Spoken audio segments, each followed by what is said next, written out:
स्वागत है आपका अमृतसर ट्रिप के तीसरे दिन में। और आज इस कुलचों के शहर में हम सुबह सुबह 10 बजे ट्राई करेंगे कुलचा लैंड के फेमस कुलचे। यहाँ 3 तरह के कुलचे मिलते हैं, मिक्स कुलचा, मसाला कुलचा और पनीर का कुलचा। हमने मिक्स और मसाला कुलचा ऑर्डर किया और दोनों कुलचों का जो प्राइस है वो 110 रुपया पे किया।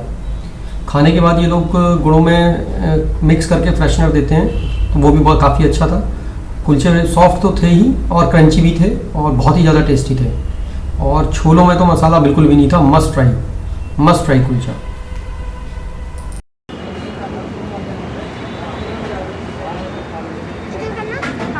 हाँ बेटा।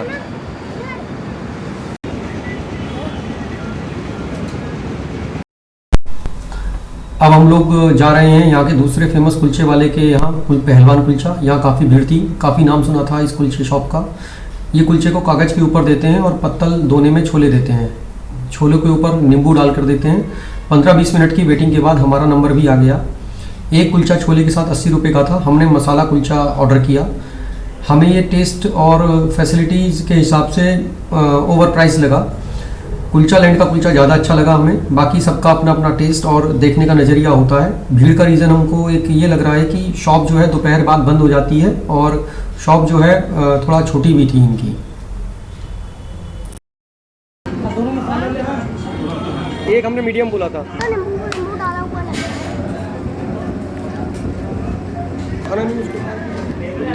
काली मिर्च है ना।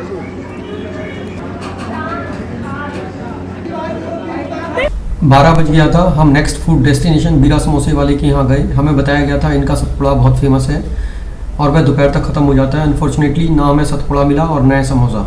नमकीन कुलचे खाने के बाद अब कुछ मीठा हो जाए और अमृतसर में मीठे के ऑप्शन में लस्सी का ही ध्यान आता है। और यहाँ की फेमस लस्सी शॉप आहूजा लस्सी शॉप की अब हम लस्सी पीते हैं।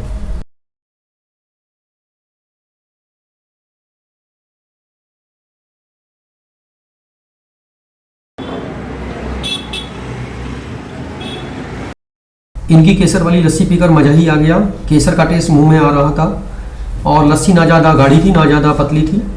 हमने अपने पिछले व्लॉग्स में ज्ञान और ज्ञान पंजाबी की लस्सी पी थी। ये लस्सी हमें उससे अच्छी लगी। इनकी केसर लस्सी के एक गिलास का जो प्राइस था वो 75 रुपीज़ था। कुलचा लैंड, पहलवान कुलचा, बीरा समोसा, आहूजा लस्सी सभी हमारे होटल से 500 मीटर से 2 किलोमीटर दूर थे। हमारा होटल भी गोल्डन टेम्पल के पास ही था और यहाँ से जलियांवाला बाग, पार्टीशन म्यूज़ियम सभी पास ही में थे। अब हम लोग थोड़ा होटल में रेस्ट करके जलियांवाला बाग की तरफ जाएंगे।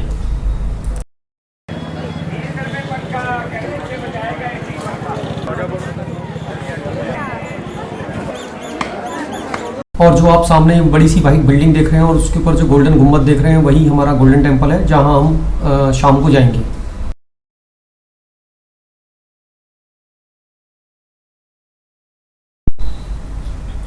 हम लोग जलियांवाला बाग के एंट्रेंस पर आ गए हैं।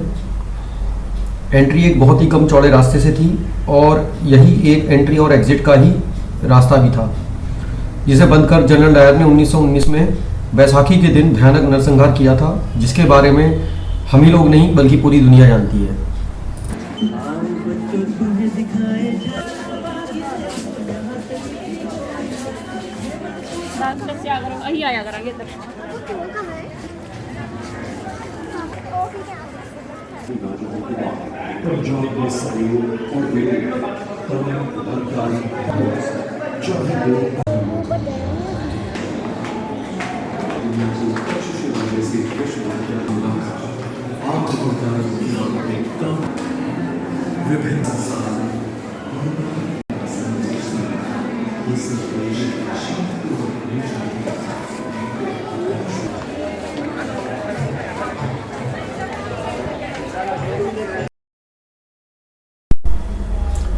यहाँ अलग अलग गैलरी हैं जहाँ शहादत से जुड़े दस्तावेजों के अलावा उस समय देश के हालात क्या थे बताया गया है। इनमें ब्रिटिश शासन के विरुद्ध पंजाब का प्रतिरोध, विश्व युद्ध से पहले का पंजाब, गदर पार्टी, जलियांवाला बाग नरसंहार से जुड़ी यादों को सजोया गया है।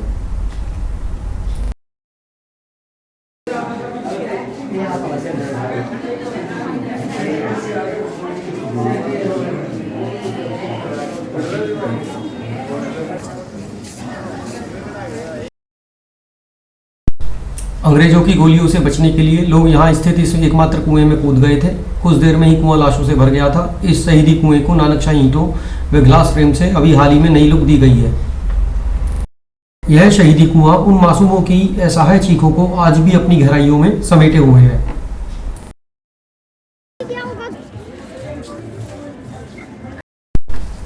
अंग्रेजों ने 10 मिनट्स में 1650 राउंड गोलियां चलाई थी, जिसके निशान हम इन दीवारों पर देख सकते हैं। शहीद उधम सिंह जी इस विभत्स हत्याकांड के समय उसी बाग में मौजूद थे और काफ़ी कम उम्र के थे। तभी उन्होंने प्रण लिया था कि वे डायर का अंत करेंगे। उन्होंने लंदन में पंजाब के तत्कालीन British lieutenant governor Michael O Dyer, जिसने इस घटना को सही ठहराया था और इस पर अपनी सहमति दी थी, को गोलियों से मारकर अपना प्रण पूरा किया था।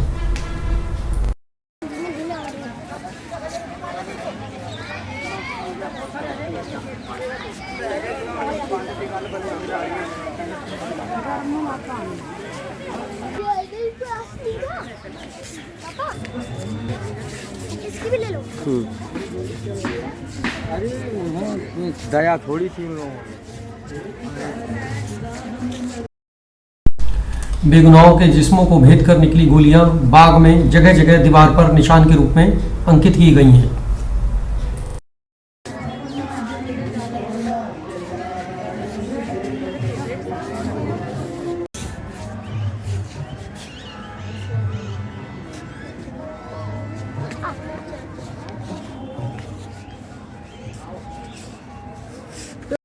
ये जो आप मेमोरियल देख रहे हैं, यहाँ लाइट एंड साउंड शो होता है, जिसमें पंजाबी, हिंदी और अंग्रेजी में उस दुखद नरसंहार की जानकारी दी जाती है। यह शाम को 6:30 बजे से 7:30 बजे तक चलता है।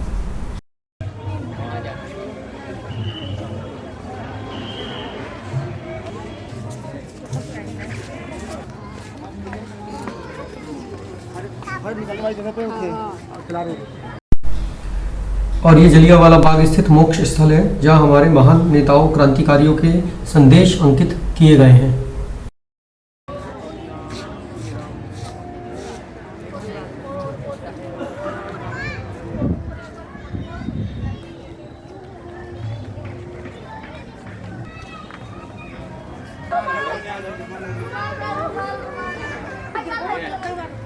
गरिमा और पवित्रता का प्रतीक यह बाग हम सभी विजिटर्स को देश प्रेम, संवेदना एवं बलिदान की भावनाओं के साथ जोड़ता है और प्रेरणा देता है।